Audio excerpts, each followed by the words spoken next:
Well, I think you'd have to live under a rock to realize that, not to realize that gas prices have gone up since the beginning of the Iran war. Just about doubled in many respects. Maybe not quite doubled, but certainly up about 75% from where they were 2.5 months ago. With us is Steve Cotton. He's a financial strategist and president of Cotton Wealth Management Associates. Steve Cotton, welcome to Nightside. How are you, sir? Well, thank you, Dan. It's an honor to be on your show, and I'm looking forward to the discussion. Well, absolutely appreciate you joining us tonight. You're based in Dallas, Texas, right? Yes, I'm here, but I have clients all over the country, Oh, and great. as a former senior staffer in the Texas legislature and U.S. Congress, and been in the defense industry and higher education, I've got a little bit more insight into this than your average financial planner does, probably. All right. Well, we all know that there's a federal gas tax, and each state, to the best of my knowledge, every state has a state gas tax, and we're talking about the president today, I guess, was asked about suspending the federal gas tax. I believe that actually has to be initiated in Congress, if I'm not mistaken. That's correct, Dan. It's a federal statute, so Congress would have to act on that to suspend it or change it or adjust it. And I think there's bipartisan support for the concept. How quickly it would happen is a matter of congressional scheduling in the House and Senate, but I think there are partisans on both sides that see some value in it if this Iranian conflict continues a lot longer. Yeah, I think it has continued longer than a lot of people expected. I think the president has shown a lot of patience here, but if it were me, my patience would be running out at this point. They're not even sure who they're dealing with, which complicates. That's one of the problems. The president talks about Iranian IRGC radicals and moderates. I don't know of any moderates left in Iran. They've killed the people that are more moderate. But I think the government is fractured there, so you got that problem. But the other thing is the Iranians think time is on their side. Yep, they always have. And they are trying to use the bottling up of tankers in the Gulf and the Strait of Hormuz and threats to the Strait to put pressure on Trump. At the same token, the president says he's not constrained by time. He's not in a hurry, but the allies are nervous. China's nervous. And, of course, Russia loves these higher prices and is probably amused by some of this.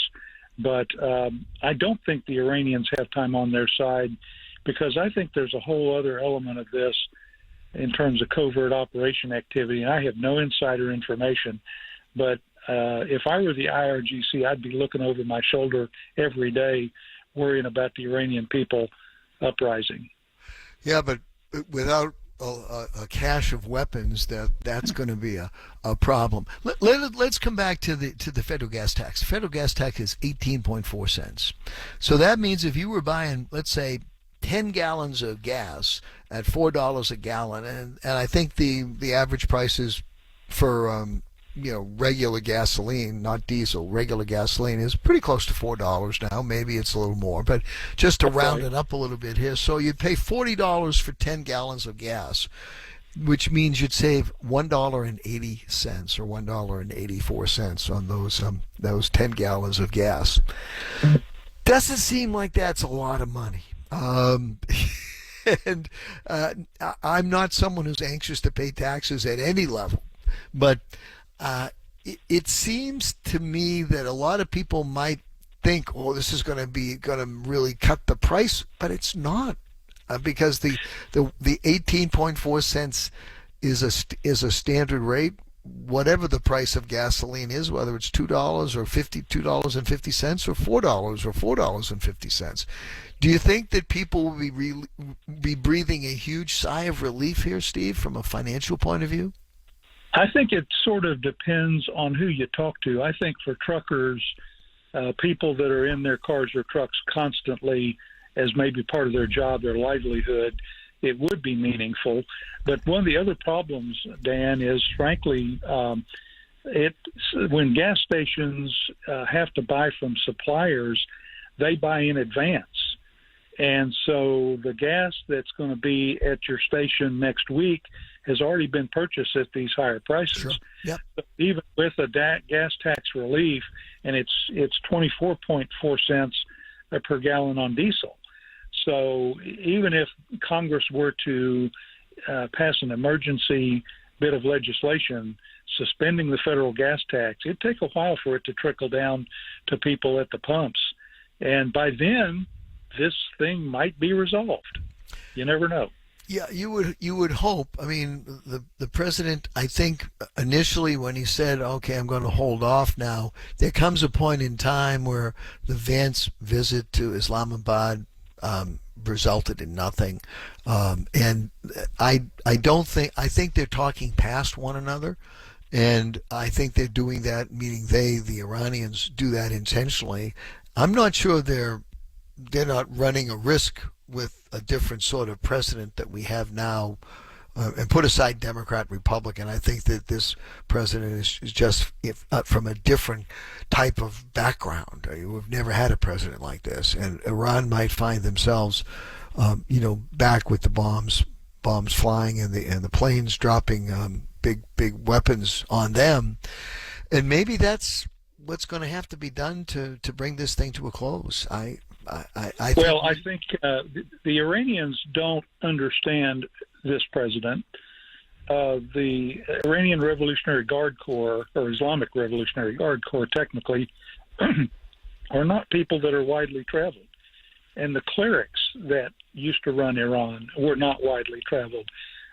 Most of them have not been to the West. They don't know the difference between a Biden, an Obama, or a Trump. They're starting to find out. But I think there's a very healthy dose of miscalculation on their side, but there may also be some on our side. I think Trump is a realist.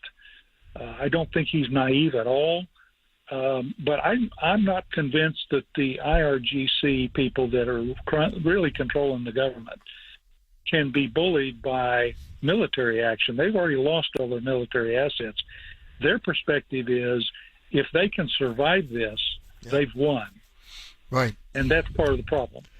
Yeah, and let's hope that we're going to probably talk about this a little later on tonight in our 11 o'clock hour. Let's hope that somehow someone over there comes to their senses quickly for the sake of their country and for the sake of the world. Steve Cotton, how can folks get in touch with you if they were so inclined?